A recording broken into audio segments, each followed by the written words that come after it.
What's up everybody, welcome back to another video. Today I'm going to give you my thoughts on performance of the Jordan Luka 4. I also have the Luka 3 here for reference, and at first glance you can already tell these two shoes look completely different, and I can confirm they also feel like two very different shoes. You almost couldn't tell that they're from the same line. I really didn't like the Luka 3, and fortunately they improved some key areas here for the Luka 4, but they also took a step back in one key area for me. So that's what we're going to talk about in this video, and without further ado, let's get straight into it. First things first, the Luka 4 retails for 130 euros or dollars. I got my pair from Kicks, so a big shout out to them. You can find an affiliate link in the description box down below. And now without further ado, let's start with the traction performance. As I mentioned before, that was a standout feature of the Luka 3, and it still is a standout feature of the Luka 4, so that's good that they kept a very good performing outsole. Even though they switched up, here we really had a very tough, rigid outsole that was also good and durable for outdoors. Even though we had some translucent parts in there, they really held up very well.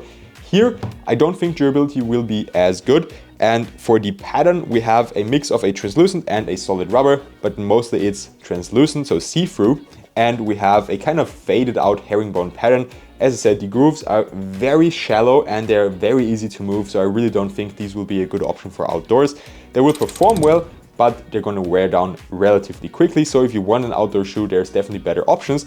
Actually, also from the Luka line, as they added the Luka 0.77. I also have a review on those, so make sure to check that out. I'll leave a quick link up here somewhere if you want to watch that before continuing with the Luka 4 review. Don't take these outdoors for indoors, however, the performance is actually really good. Almost on the same level as the Luka 3, I would say maybe a little bit less of a hard bite, but still very good. And if I had to rate it, I'd probably go for an 8.5, close to a 9 out of 10. It's really that good, simply for the bite. Dust pickup is also no issue. I also didn't have issues on dusty cords, so that's really a nice thing that they have, or still have, good traction performance. That was probably the one consistent feature of the whole Luka line. The traction performance was always there. The two struggled a little bit, but the rest of the shoes were just so damn different. And here, next category, the cushioning setup, it is so damn different yet again, as we have Cushioning 3.0 and we have a Zoom Air unit here in the forefoot, which you can see through the translucent outsole, of course. And it does feel nice. It feels way more sleek and shifty than what we had on the Luka 3, which was just Cushioning 3.0 and an EVA foam carrier. Here, the setup was just so stiff and it really didn't feel like Luka would or could actually play in these. And he also really only wore them if he had to, I feel like. He always switched back to the 2s or even the 1s and rarely wore the Luka 3. They were just very clunky. You didn't have good heel to toe transition. Now here on the 4, that's something that I said in the beginning of the video, a key upgrade. They feel way more like a shoe Luka would actually wear, and he's wearing them a lot, so I think he enjoys them, because if he wouldn't, he would just go back to the 1s again. They feel like they're made for like a little bit of a stronger but still very shifty guard, which is exactly the type of build that Luka has. So if you're a player like that, I think you'll really enjoy these. The cushioning setup in the heel isn't the best. You feel like you have a good amount of impact protection, but Cushioning 3.0 really doesn't have the best and it can bottom out relatively quickly. The zoom unit in the forefoot is kind of at a weird spot because it's not underneath your toes, so your toes are still very low, and it's kind of like towards the foot, but still not in the midfoot. So I mean, you can see where it's placed, and just imagine having a zoom unit underneath there. It just is a little bit of a weird feeling. Also that the unit isn't placed like this, but like this. Just kind of weird and feels a little bit funny underfoot first time when you're playing with them. And it also doesn't give you like a huge amount of bounce or anything like that, but it's still an adequate cushioning setup.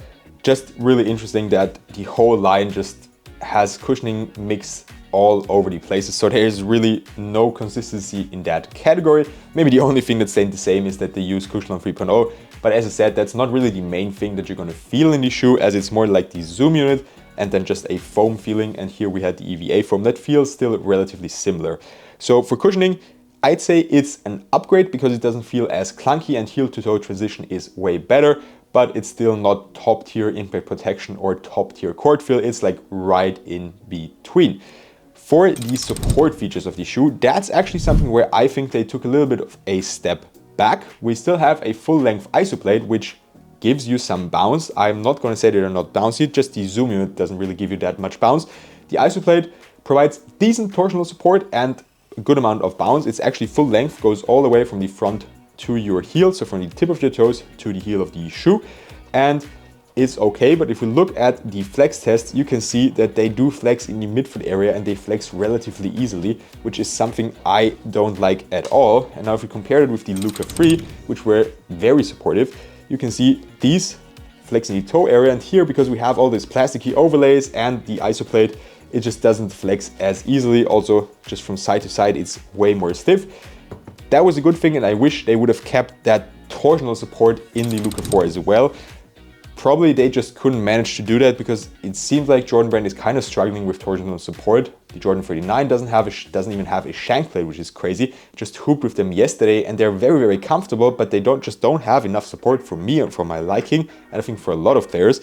Then the Tatum line has always struggled with torsional support. The Jordan Air doesn't have the best torsional support, and the Luka line used to have great torsional support, but here it's just lacking a little bit, in my personal opinion. I know some other reviewers said they have good support, but for me, it's just not enough, unfortunately. The lacing system does a good job, and yes, they have a wide base, so you're probably not going to roll your ankle as often, or hopefully, if you just avoid landing on someone's foot. They have a heel counter, so you're locked in, there's no heel slip. As I said, the laces also do a good job, but because the upper is also upgraded to a way softer upper, it's just not as supportive anymore. It keeps your foot in place relatively well, but as soon as you go full speed, or at least that was the case for me, as soon as I went full speed, like hard stops, step backs, cuts, whatever, even on defense, I would just feel like my foot would slide out a little bit over the footbed, which is just something I don't like at all. And it also felt like the shoe would just kind of twist up on itself a little bit, if you know what I mean. So that's a downgrade, in my opinion, just for the support category. And it has to do with the upgrade in materials. I really prefer the materials here on this shoe. It's a totally different feel, just like the cushioning setup. Way softer, feels way quicker, if that makes sense. Not as clunky, not restrictive.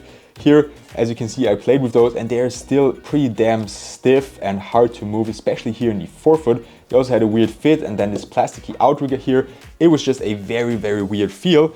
And here on the other hand, I played with them way less, and they are so nice and soft, but that's also the reason for the lack of support, in my opinion. As you can see, it's really just a very thin upper, not the most breathable, should be durable, like enough for outdoors.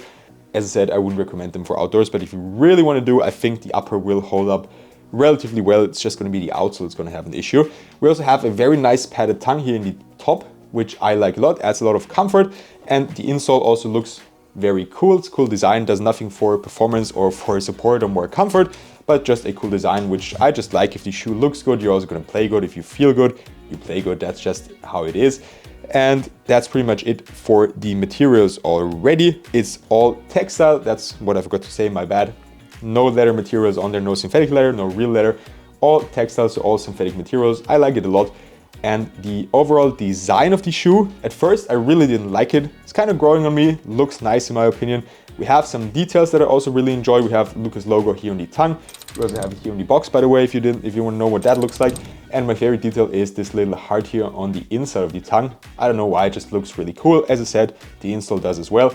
And overall, just this side panel. At first I thought it looked too much like the Jordan 39 or the 38, but now, once I have them in hand, once I've been playing them and seeing them on foot more, I think they actually look quite cool. You can let me know what you think of the design of the Luka 4 if it's too boring for you.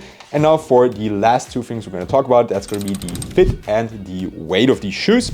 For the fit, better in the toe area than the Luka 3. That was really weird. Here it's way better, but the midfoot is kind of narrow. So if you look at them from the front, you can see that the materials kind of go in here a lot. That's also my issue with the Wave Weight 11, and my midfoot is very wide, so right here it pinches into my feet like crazy, especially if I have them laced very tightly. So unfortunately they are not the best if you have a wide midfoot. If you have a wide toe area, or if your feet are wide more towards the front, I think those will actually be nice, and I would recommend going true to size. The length is true to size for sure.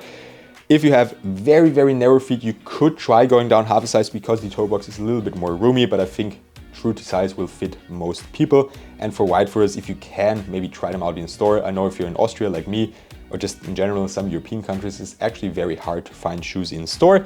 So I told you already, for wide footers, maybe not the best option in midfoot, but the toe area should be nice. And now for the weight, that's also something they improved on. At least they feel way less clunky on foot. So let's take a look. We have size 14, just don't forget that. They are gonna have a little bit of a higher weight compared to what you hear in other videos. 446 grams or 15.75 ounces. And here on this pair, we have 17.55 ounces or 498 grams. So yes, there is a pretty big difference. With that being said, that's all I have for you today. Thanks for watching the video. If you've got any questions left, just comment down below. And if you enjoyed it, I would really appreciate if you could subscribe to my channel, also leave a like, and as I said, comment your thoughts down below. With that being said, have a good one and see you next time.